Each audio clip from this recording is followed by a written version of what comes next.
Welcome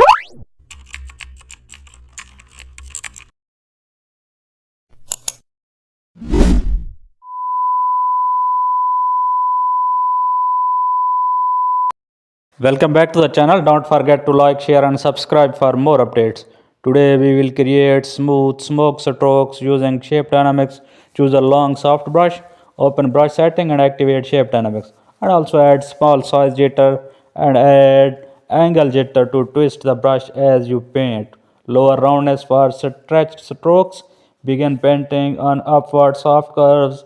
Use light pressure for thin smoke, heavy pressure for thick areas. Blend strokes for motions and also add highlights near the center, darken edges for contrast, keep layering for realism.